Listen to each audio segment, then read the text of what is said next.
Hello students, I hope you are safe at home. Today we are going to read SST book Our Past Second. Let us read chapter first, Tracing Change Through a Thousand Years. हजारों वर्षों के दौरान हुए परिवर्तनों की पड़ताल या जांच. Take a look at map first and map second. Map first was made in 1154 CE by the Arab geographer al Idrisi. Map first बनाया गया जियोग्राफर अल-इद्रिसी के द्वारा 1154 में. The section reproduced here is a detail of the Indian subcontinent from his larger map of the world. The section reproduced, जो यहाँ part दिया गया है, is a detail of the Indian subcontinent, वह एक detail है Indian subcontinent की. From his larger map of the world, जो अल इद्रीसी के द्वारा बनाए गए विश्व मानचित्र का एक हिस्सा है. Map second was made in the 1720s by a French cartographer. Map second 1720s में बनाया गया फ्रेंच कार्टोग्राफर के द्वारा.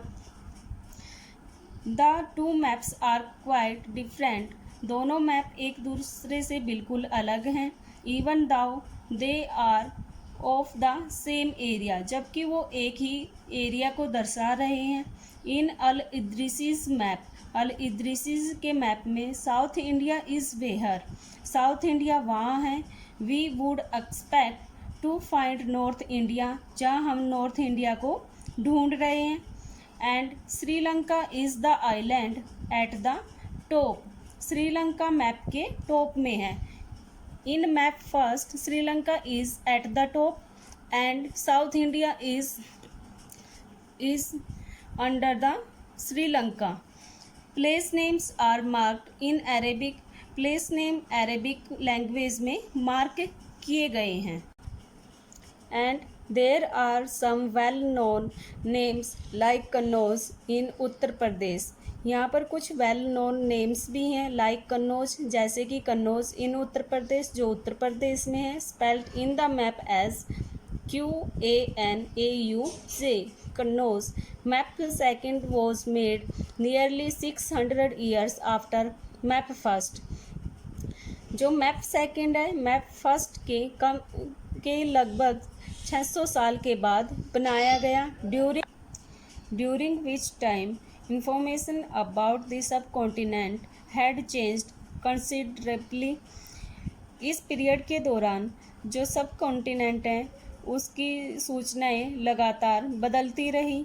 This map seems more familiar to us, यह मैप हमारे लिए काफ़ी फेमिलियर है, जाना पहचाना है. And the coastal areas in particular are surprisingly detailed, और जो पार्टिकुलर कोस्टल एरियाज, जो कोस्टल एरियाज हैं उनकी डिटेल हमें काफ़ी सरप्राइज करती है. This map was used by European sailors and merchants on their voyage, इस मैप का यूज़ यूरोपियन सेलर्स के द्वारा एंड मर्चेंट्स के द्वारा उनकी समुद्री यात्रा के दौरान किया जाता था. सी चैप्टर 6, जिसे हम चैप्टर 6 में देखेंगे. Look at the areas in the interior of the sub continent on map second. Map second के जो इंटीरियर सब कॉन्टिनेंट के इंटीरियर एरियाज को देखें. Are they as detailed as those on the coast, उनकी डिटेल कोस्ट पर दी गई डिटेल जैसी है. Follow the course of the river Ganga, अगर हम रिवर गंगा के कोर्स को फॉलो करें, मानचित्र में देखें. And see how it is shown, उसे कैसे दर्शाया गया है. Why do you think there is a difference in the level of detail and accuracy between the coastal and inland areas in this map, तो इस मैप के जो inland areas हैं और कोस्टल एरियाज़ हैं उनकी डिटेल और एक्यूरेसी में काफ़ी अंतर है. वाई डू यू थिंक, इसका कारण क्या है. Equally important is the fact that the science of cartography differed in the two periods. इसके बराबर ही दूसरा फैक्ट यह है that the science of cartography की जो साइंस है डिफर्ड इन टू पीरियड्स, इन दो पीरियड्स में काफ़ी बदल गई. When historians read documents, maps and text from the past, जब हिस्टोरियंस पास्ट के किसी भी डॉक्यूमेंट, मैप्स और टेक्स्ट को रीड करते हैं, they have to be sensitive, तो वो काफ़ी सेंसिटिव रहते हैं to the different historical backgrounds, उस टाइम के हिस्टोरिकल बैकग्राउंड को लेकर, दी कंटेस्ट या फिर उनके संदर्भ को, in which information about the past was produce, कि जिस हिस्टोरिकल बैकग्राउंड से वह पास्ट की इंफॉर्मेशन प्रोड्यूस की गई है, दर्शाई गई है. न्यू एंड ओल्ड टर्मिनोलॉजीज, नई और पुरानी शब्दावली. If the context in which information is produced change with time, यदि इन सूचनाओं के संदर्भ समय के साथ बदलते रहते हैं. What about language and meanings, language और मीनिंग्स के साथ क्या होता है. Historical records exist in a variety of language, historical records language की कई वैरायटी में पाए जाते हैं. Which have changed considerably over the years, और ये लैंग्वेज समय के साथ साथ बदलती हैं. Medieval Persians for example is different from modern Persians, मध्य युग की फारसी आधुनिक युग की फारसी से अलग है. The difference is not just with regard to grammar and vocabulary, यह अंतर केवल ग्रामर और वोकैबलरी के बीच नहीं है. The meaning of words also change over time, words के मीनिंग भी समय के साथ बदलते रहे हैं. Take the term Hindustan for example, उदाहरण के लिए हिंदुस्तान शब्द को लें. Today we understand it as India the modern nation state, आज हिंदुस्तान शब्द हम आधुनिक राष्ट्र राज्य इंडिया के रूप में लेते हैं. When the term was used in the 13th century by Minhaj i Siraj, a chronicler who wrote in Persian, 13वीं शताब्दी में फारसी इतिहासकार, क्रॉनिकलर मीन्स हिस्टोरियन, फारसी इतिहासकार मिनहाज ए सिराज ने जब इस शब्द का प्रयोग किया, he meant the areas of Punjab, Haryana and the lands between the Ganga and Yamuna, उसने इस शब्द का प्रयोग पंजाब, हरियाणा और गंगा और यमुना के बीच आने वाले क्षेत्रों के लिए किया. ही used the term in A political sense of lands, उसने इस शब्द का प्रयोग भूमि के राजनीतिक रूप में किया. That were a part of the dominions of the Delhi sultans, जो दिल्ली के सुल्तान के अधिकार क्षेत्र में आने वाले हिस्सों के लिए किया गया था.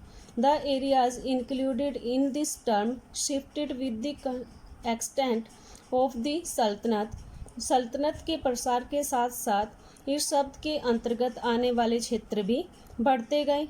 But the term never included south India, लेकिन इस शब्द में दक्षिण भारत को कभी शामिल नहीं किया गया.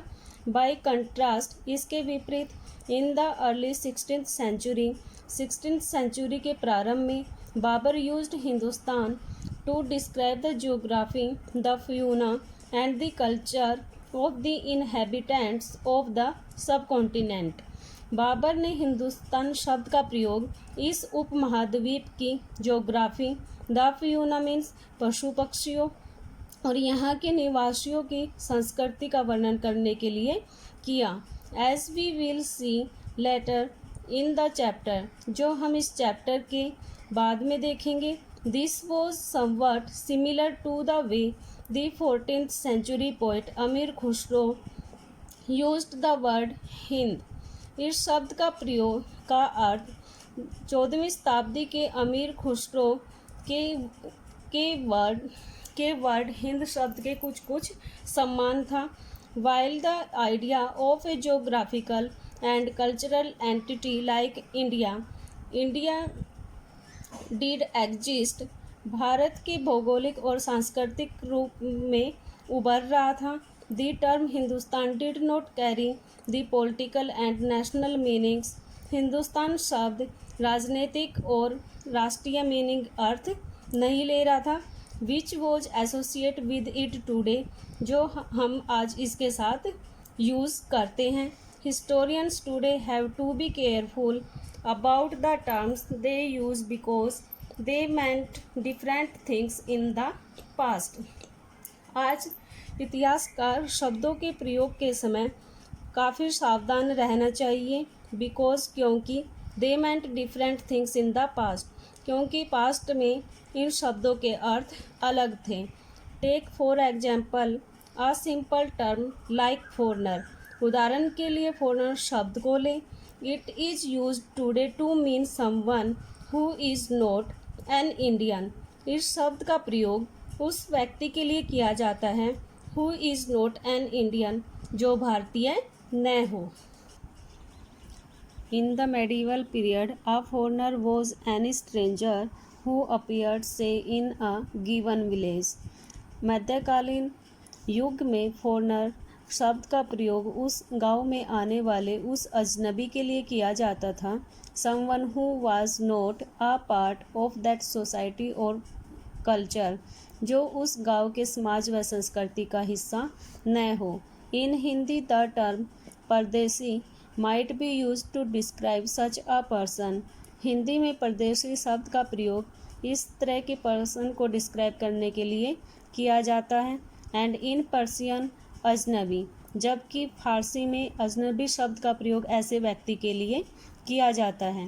आ city dweller therefore might have regarded a forest dwellers as a foreigner, किसी नगर में रहने वाले व्यक्ति के लिए फॉरेस्ट में रहने वाला व्यक्ति फॉरनर होता है, अजनबी होता है। But two peasants living in the same village were not foreigners to each other, even though they may have had different religious or caste backgrounds.